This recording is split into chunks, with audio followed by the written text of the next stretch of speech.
Assalamualaikum warahmatullahi wabarakatuh.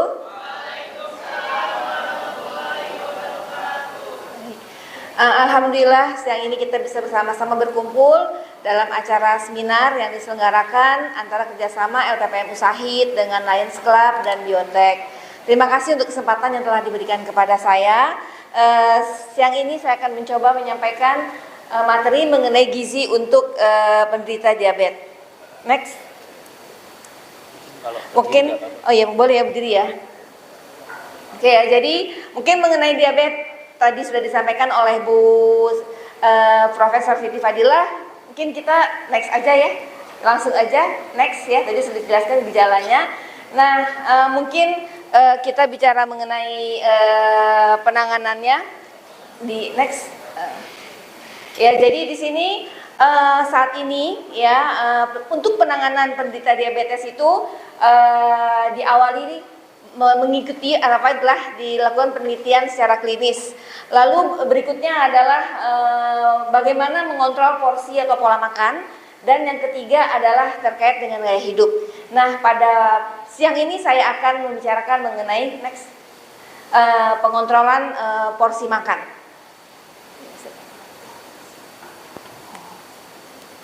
Oke ya, jadi di sini kalau kita bicara pola makan, ya di sini pola makan yang bagaimana? Pola makan yang sehat dan yang seimbang. Yang sehat itu yang bagaimana, yang seimbang itu bagaimana? Ya nanti akan saya sampaikan ya. Jadi intinya adalah yang memenuhi kebutuhan hidup ya. Kebutuhan tubuh kita itu ada karbohidrat, protein, vitamin, mineral ya. Nah, terutama kalau kita bicara diabetes itu ada 3 hal yang penting, yaitu pemenuhan karbohidrat, protein dengan lemak. Nah, di sini kalau kita bicara ketiga jenis makanan ini tidak cukup, tapi juga porsinya. Ya, ada porsi-porsi tertentu yang dianjurkan untuk penderita diabetes. Jadi kalau porsinya tidak sesuai dengan yang dianjurkan, itu juga tidak akan manfaatnya akan kurang. Nah, yang berikutnya adalah jadwal makanan yang teratur. Ya, jadi memang penderita diabetes itu terutama tipe 2 yaitu akan sangat berpengaruh terkait karena produksi insulin yang kurang, sehingga perlu pengaturan pola makan untuk memberi kesempatan insulin untuk berproduksi dan juga supaya gula darahnya dapat dipertahankan. Nah, prinsipnya dalam pola makan ini, jadi penderita diabetes itu makannya sama aja ya dengan yang tidak menderita diabetes. Semuanya boleh dimakan. Hanya memang yang penting di sini adalah bagaimana supaya gula darahnya bisa dikontrol, tidak naik ya. Paling tidak mencapai gula darah yang normal, karena ini juga akan berkaitan dengan kandungan lipid ya, energi, dan juga untuk menghindari jangan sampai terjadi komplikasi. Tadi Ibu Dr. Siti Fadilah sudah menyampaikan bahwa diabetes itu adalah silent killer, ibunya segala macam penyakit. Nah, disinilah pentingnya mengatur pola makan agar tidak sampai terjadi komplikasi. Next. Ya. Nah, jadi tadi kalau kita bicara pola makannya dikenal dengan 3J ya. Yang pertama jenis, jadwal, dan jumlah ya. Nah, tadi juga sudah saya sampaikan, jenis yang paling penting kalau kita bicara pola makan adalah karbohidrat, protein dengan lemak. Nah, jadwalnya tadi ya, ada jadwal sarapan itu harus ya, karena untuk persiapan energi dan untuk mengatur persiapan metabolisme tubuh kita. Lalu ada snack pagi, makan siang, snack sore, makan malam ya, di mana interval antar makan itu sebaiknya diatur antara 2,5 sampai 3 jam ya. Dan jumlahnya yang disarankan adalah porsi kecil tapi sering ya. Supaya apa? Supaya kerja dari tubuh kita dalam metabolisme makanan yang masuk itu bisa tidak terlalu keras, terutama produksi insulinnya. Next. Ya, tadi yang pertama ya terkait dengan karbohidrat. Jadi di sini sebagai sumber energi disarankan antara 45 sampai 65% dari total asupan energi. Ya, nah di sini yang disarankan adalah karbohidrat yang tinggi serat. Ya, nanti akan saya sampaikan apa. Lalu yang punya indeks glikemik yang rendah, dan perlu juga edukasi terkait menghitung kebutuhan akan karbohidrat tersebut. Dan yang penting lagi tadi sudah juga disampaikan Bu Fadilah adalah menghindari gula. Next. Ya, jadi di sini karbohidrat yang tinggi serat itu bisa terdiri dari kacang-kacangan ya, maupun dari serealia dan dari produk-produk susu. Ya, nah selain itu juga yang mengandung serat. Ya, jadi karbohidrat yang seratnya tinggi itu bisa diperoleh dari sayur-sayuran dan buah-buahan ya, dengan porsi 20 sampai 35 gram per hari itu yang dianjurkan. Next. Ya. Nah, di mana kita tahu bahwa selain serat, buah-buahan juga mengandung terutama yang berwarna ya. Nah, warna itu adalah pigmen. Nah, pigmen itu ya dari hasil penelitian menunjukkan perannya sebagai antioksidan. Antioksidan ini juga dibutuhkan oleh tubuh, terutama penderita diabetes ya, karena adanya reaksi-reaksi oksidatif yang berlebihan.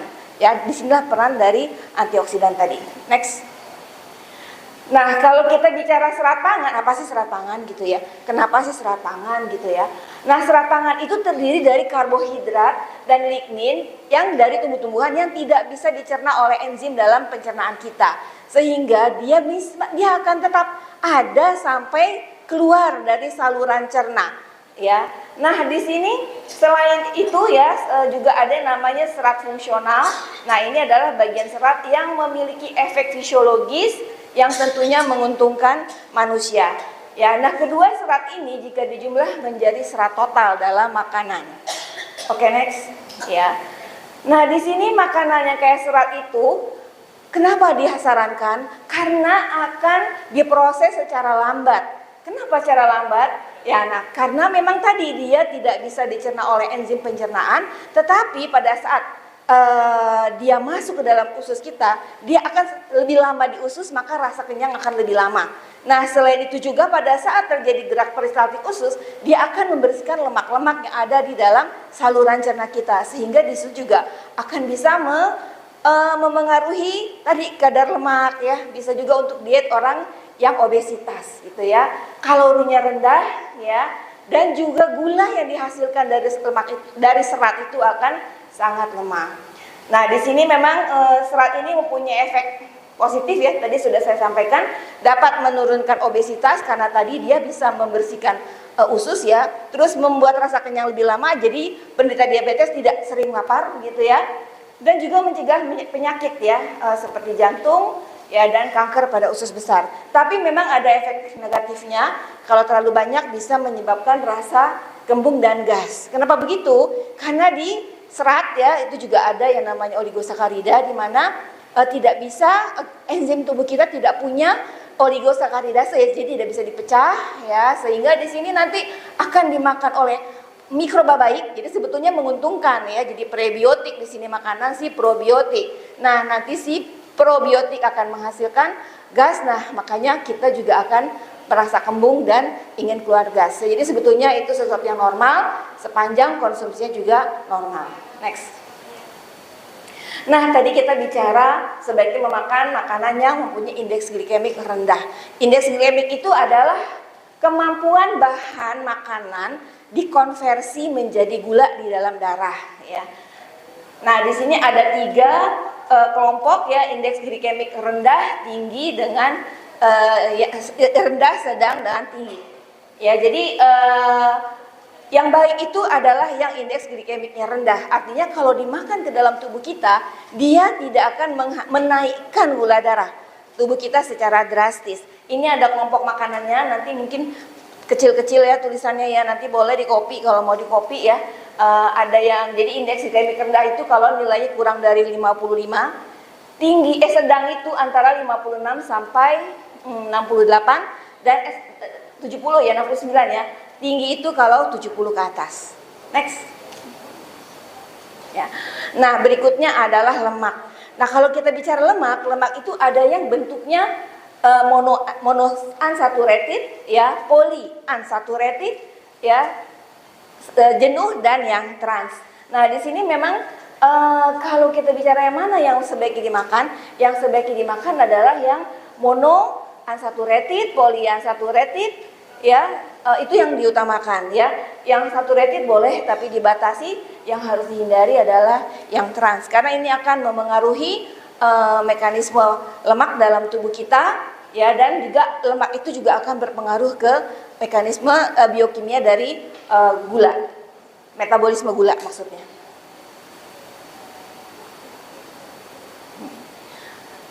Nah, berikutnya adalah protein, ya. Jadi kita tahu protein sebagai banyak ya fungsinya dalam tubuh kita ya. Nah, di sini juga sebagai apa namanya daya tahan tubuh kita juga ya, juga kaitannya dengan sumber kalori juga ya, disarankan 10-20%. Nah, kalau kita bicara protein, maka protein itu tidak hanya dari hewani tapi juga dari nabati ya. Ini ada contoh-contohnya protein hewani ya. Nah, nabati biasanya dari kacang-kacangan ya. Mungkin semua kenal yang namanya tempe, tahu, ya, oncom, ya. Itu adalah sumber-sumber protein yang berasal dari nabati. Nah, di sini untuk seseorang yang menderita diabetes tipe 2, konsumsi protein dapat meningkatkan respon insulin ya tanpa meningkatkan konsentrasi glukosa plasma ya, sehingga di sini sumber karbohidrat tinggi protein sebaiknya tidak digunakan untuk mengobati atau mencegah hipoglikemia. Oke. Nah, di sini berikutnya ya, tadi yang pertama kan adalah jenisnya, maka yang kedua adalah mengenai jumlah kalori per porsi yang dibutuhkan ya. Kalau kita bicara kebutuhan kalori per orang ya, ini berbeda-beda. Jadi tidak bisa disamakan setiap orang terkait dengan jumlah kalori. Ya, harus dihitung berdasarkan status gizinya. Nah, di sini status gizi itu bisa dihitung berdasarkan indeks massa tubuhnya ya. Di sini ada rumusnya, di mana dari indeks massa tubuh ini bisa diketahui apakah seseorang kurus ya, normal atau kegemukan gitu ya. Nah, dengan kriteria yang berbeda ini maka kebutuhannya juga akan berbeda ya. Dengan kebutuhan yang berbeda maka juga harus diperhatikan agar tidak terjadi kekurangan atau kelebihan asupan.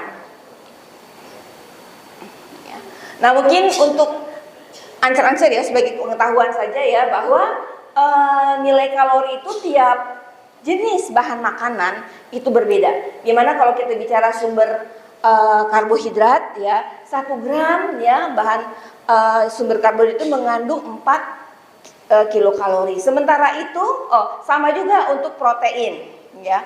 Protein itu 1 gramnya mengandung 4 kilokalori.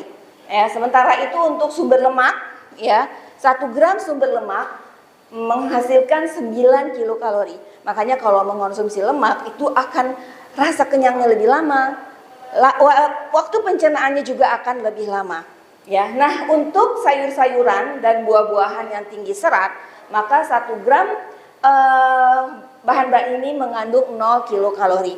Makanya untuk penderita diabetes disarankan snacknya itu bisa berupa buah-buahan atau sayur-sayuran untuk mengurangi kalori, membuat rasa kenyang lebih lama. Nah, selanjutnya di sini juga ada yang namanya konsep piring atau plate concept ya. Khusus untuk penderita diabetes, kita bagi piring, kalau ada piring apa namanya kalau yang biasa tuh yang isi piringku itu kan dibagi ya menjadi 4 ya. Nah, ini kita bagi menjadi 3, di mana setengah piringnya itu adalah sayur-sayuran dan buah-buahan ya. Seperempatnya ya, nah yang setengahnya lagi dibagi 2 itu untuk sumber karbohidrat ya. Nah, karbohidratnya disarankan yang dari serealia, dan yang seperempatnya lagi adalah sumber protein. Nah, di sini dianjurkan proteinnya yang tanpa lemak. Jadi kalau kita bicara daging yang tanpa lemak, ayam yang kulitnya dibuang terlebih dahulu. Diutamakan adalah dari ikan. Nah, selanjutnya adalah terkait dengan jadwal makanan ya, jadwal makan. Jadi tadi sudah disampaikan bahwa dianjurkan untuk porsi kecil tetapi sering ya, sehingga di sini disarankan ada sarapan, ada snack pagi, makan siang, snack sore, dan makan malam ya. Nah, di sini snacknya itu yang dianjurkan adalah buah-buahan apapun buah-buahan, terutama buah-buahan yang mengandung tinggi serat. Ya, jadi jumlah makannya itu juga harus dibagi per porsinya, ya. Jajan makannya teratur, jumlah kalorinya juga dibagi, tadi ya dibagi dengan 5 bagian, ya. Kemudian kesesuaian waktu dengan jenis dan frekuensi obat atau insulin. Nah, ini kalau yang sudah menggunakan insulin, ya mungkin perlu diatur juga kapan insulinnya digunakan, gitu ya. Dan kurangi makanan yang berlemak, garam, gula, ya, yang tinggi itu juga perlu diperhatikan. Next. Nah, ini adalah daftar makanan yang dianjurkan untuk yang menderita diabetes. Jadi dari sisi sumber karbohidratnya, buah-buahan, ya, karena buah-buahan juga ada yang tinggi gula, ya. Nah, untuk karbohidrat juga kebanyakan dianjurkan dari yang seperti apa namanya, yang ini ya, yang serealia. Saya tidak menyinggung sagu nih Pak Bambang ya, karena nanti biar Pak Bambang aja yang menyampaikan tentang sagu, gitu ya. Ini yang saya dapat dari pustaka, ya. Mungkin itu nanti bisa di-copy kalau Bapak Ibu perlu, ya. Sepertinya sampai di sini ya. Next. Oh ya, satu lagi. Ya, jadi kalau kita bicara mengenai makan, pola hidup, ya, pola hidup untuk penderita diabetes ada piramidanya. Yang pertama, yang paling bawah itu bukan hanya makanan sebetulnya, tapi aktivitas fisik. Aktivitas fisik ya termasuk olahraga di sini ya. Jadi memang dianjurkan 30 menit per hari ya. Kalau apakah yang ringan-ringan saja, apakah jalan pagi atau naik sepeda ya, atau jalan sore juga boleh ya. Kemudian diikuti porsinya yang lebih banyak adalah buah-buahan ya. Kemudian ikan dengan seafood lebih sedikit ya. Jadi makin ke atas makin sedikit ya. Oke, mungkin itu. Terima kasih. Assalamualaikum warahmatullahi wabarakatuh.